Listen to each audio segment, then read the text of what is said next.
sa lahat ng mga kapatid sa buong mundo ng Happy 110th Anniversary po!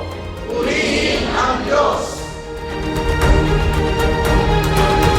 Sa pangunguna po ng aming tagapagasiwa, mga ministro, mga may tungkulin, kami po ay bumabati sa ating tagapamahalang pangkalahatan, ang kapatid ni Eduardo B. Manalo, at sa lahat ng kapatid sa buong mundo